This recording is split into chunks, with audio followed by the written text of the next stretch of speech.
Alright, so now we got the aircraft up and running, air conditioners on, doors are closed. If at any time you want to adjust your air vents up above you, you're more than welcome to do that. If you get too hot or too cold, please let me know and I'll tweak it a little bit up front. As a reminder with the seat belts, if you need to release them, all you have to do is spin that circle either direction and the seat belt will release. If you're sitting next to the door and we need to get the doors open, you just pull in on the latch and the door will pop open or slide back behind you. And Barbara, if I ask you to jettison the door, if you look by your right foot, you'll have to pull that clear cover in straight up on that orange-red handle and the door will fall right off the frame. If we need to do that, though, I'll be very directive in telling you to do that.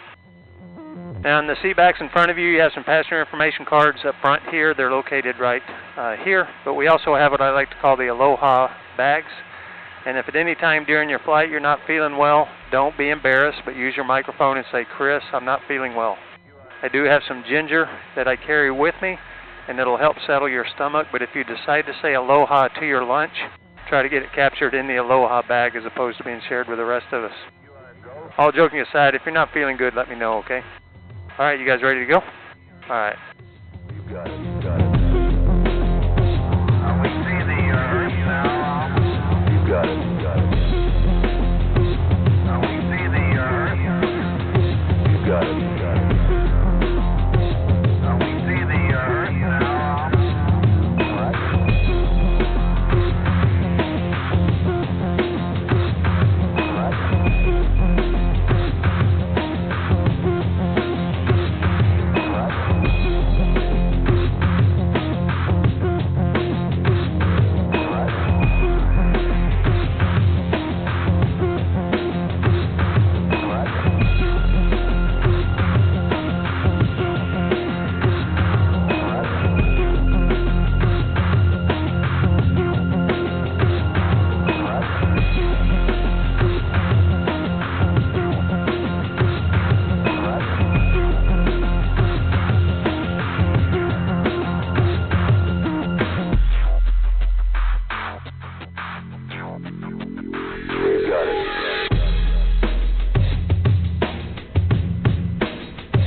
Got it. You got it.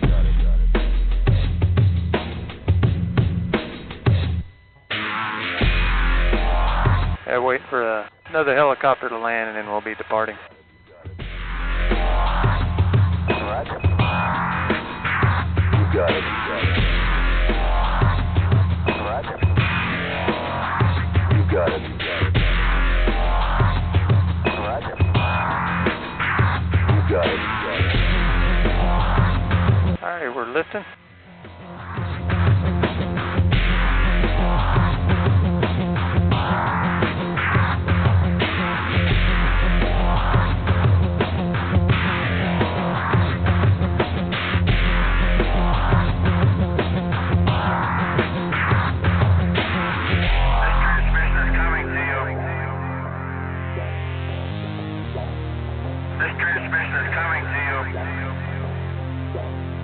You got it. You got it. This transmission is coming to you. This transmission is coming to you.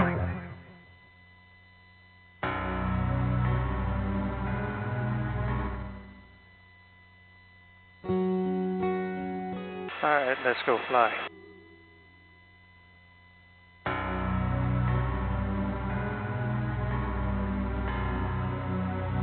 Bond. James Bond.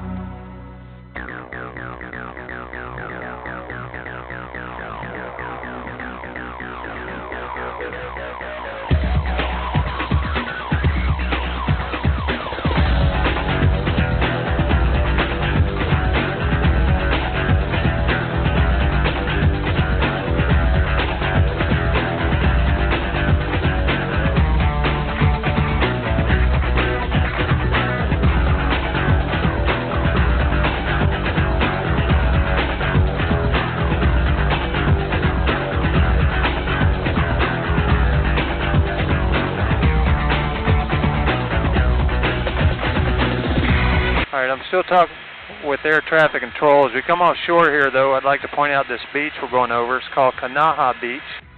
World famous for windsurfing and kite surfing, but there's very little winds today, so there's not a lot of guys out here doing that. If you look to the left, that's the Wailuku Boat Harbor with the town of Kahului and Wailuku just above it. And then behind it, you can see the Iao Valley. And later on during the flight, we will be hopefully flying into that valley, depending on the weather in there. But that's the heart of the old West Maui volcano. Now we're headed westbound right now, headed to the western tip of Maui, and then we're going to shoot across the channel to go to Molokai.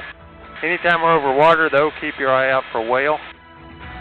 And we'll see, depending on how many we see and how good they're swimming around, will dictate how much time we spend turning over the top of them. But I can almost guarantee you we'll see whale on this flight.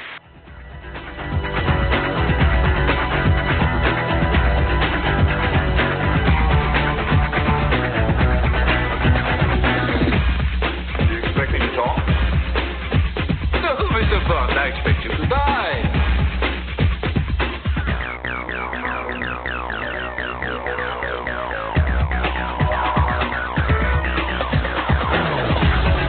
Now, where are you guys visiting from?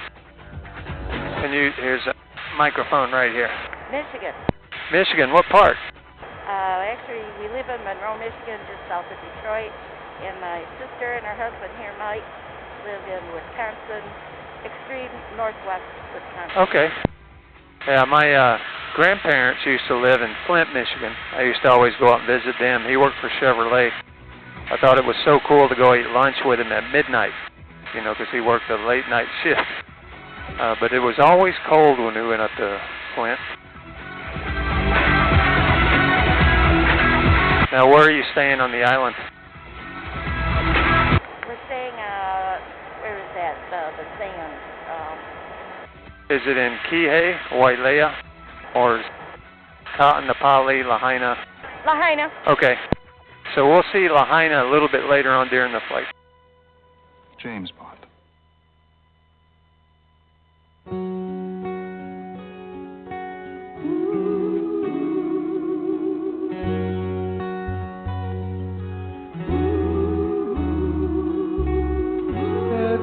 I can't believe how many whales we've already seen.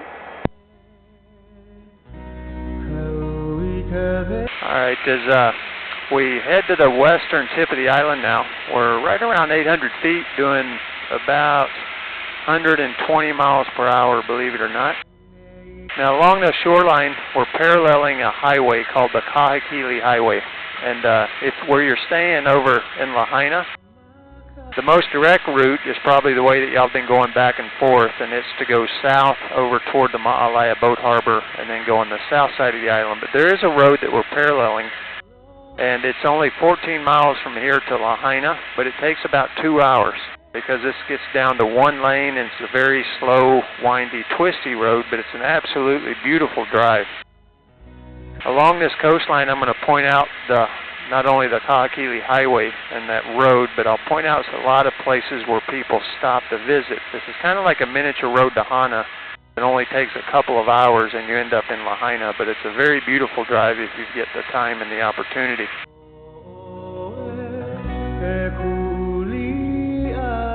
Now, coming up just in front of us, you'll see a large rock sticking up. That's known as the Horn of Kohakaloa. And it was named after a chief that ruled on this part of the island, Chief Kohakaloa. And he was very well loved. Not only did they name this rock after him, they named the valley and the village we'll see in just a moment. But legend says each morning he'd climb to the top of this big rock, dive off into the ocean. But this rock's about 600 feet tall, so I doubt he would do this more than one time. But there's always a lot of truth in these legends, and I'm sure there's a place a little bit lower where he did that dive. But as we come around the corner, we're going to come onshore. You'll see the road and the small village of Kohakaloa go underneath us.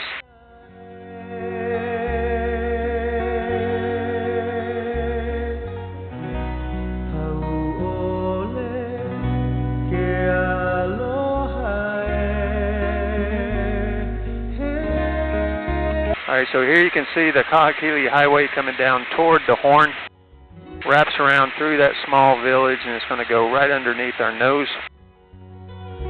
Then as it comes around to the right, if you see what looks like lava fingers sticking out in the ocean, creating these tide pools on the right-hand side, this is called the Olivine Pools, a very popular place to stop.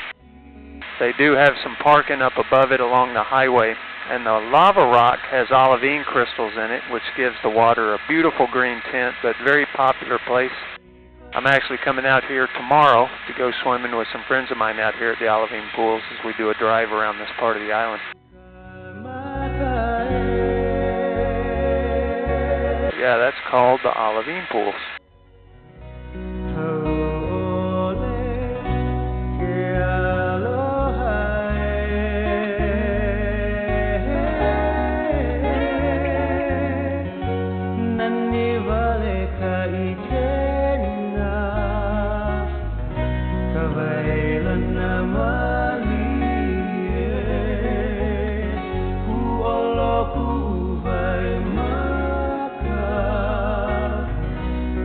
As we come back offshore, here on the left-hand side, you see another peninsula sticking out, or lava finger. If you come to this side of the shoreline and then move to the left a little bit, you can see the Nakalele blowhole just shooting up. So there's a big hole in the lava rock here.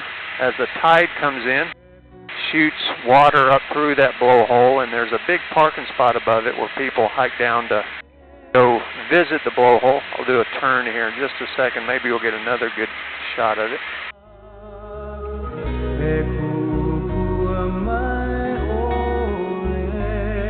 So it's just down here on the left-hand side. There you can see all the cars up above parked here. There's a really nice, easy trail that comes down to the blowhole.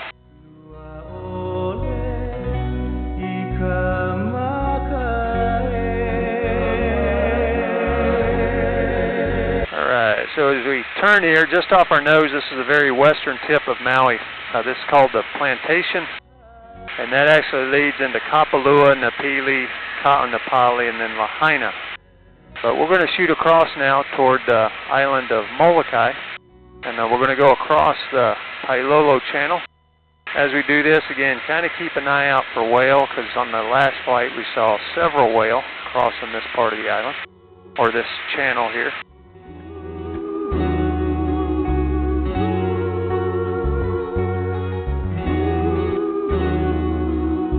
Now this channel is only 8 miles across between Maui and Molokai.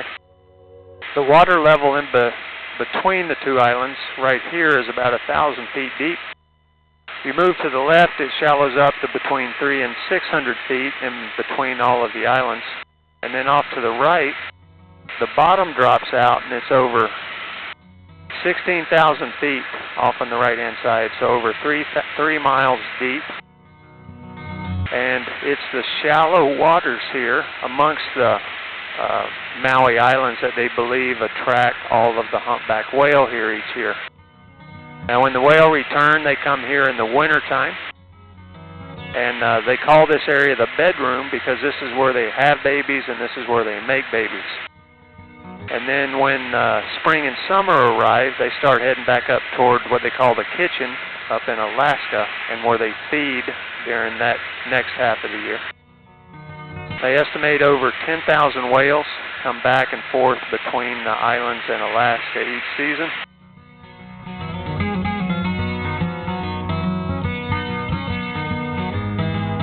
Now the island of Molokai, just in front of us out of the 8 major islands. Whale to the right.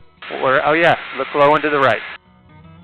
Good eye. We'll do a circle over this guy.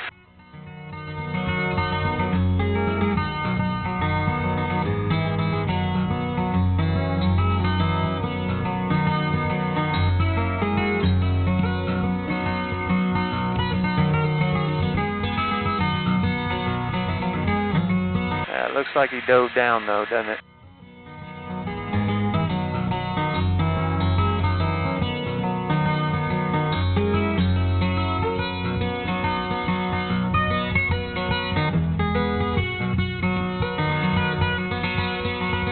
Alright, so that's a good sign for us right off the bat to see a whale.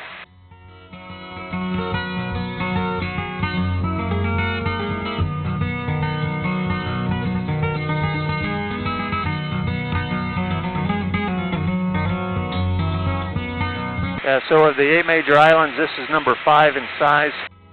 As we come up to this very eastern tip, the island stretches out 38 miles to the west, and then it's 10 miles when you go north shore to south shore. Just on the other side of Molokai is the island of Oahu, so this separates Maui from Oahu.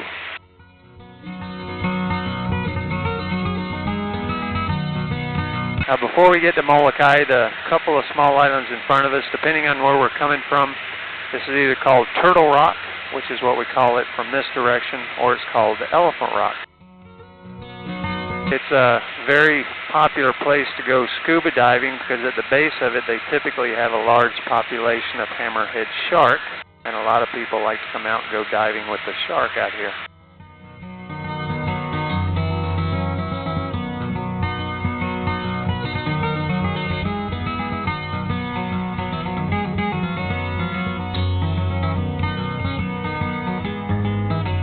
Now, the island of Molokai has a population of approximately 8,000 people, and out of all the islands, it has the highest percentage of native Hawaiians. Almost half the people on the island are native Hawaiian, and it's one of only a few islands that doesn't rely on tourism as its main source of income.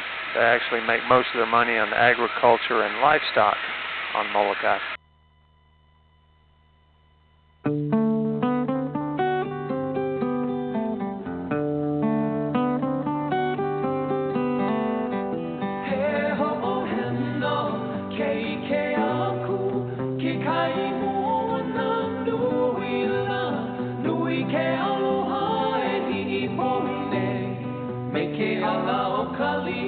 Alright, so a great view of Turtle Rock there on the right-hand side.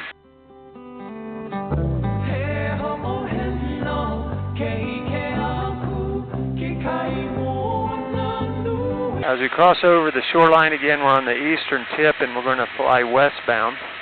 You will notice there's a single road that's going to go underneath our nose, and it's the only road on this part of the island. It goes up through the beautiful Pu'uhoku Ranch, right on this ridge line in front of us, and then descends into the valley called Halawa Valley. Now, you've probably never heard of that valley or even seen photographs of it, but it is one of the most historically significant valleys in all of Hawaii, as this is where they believe the first and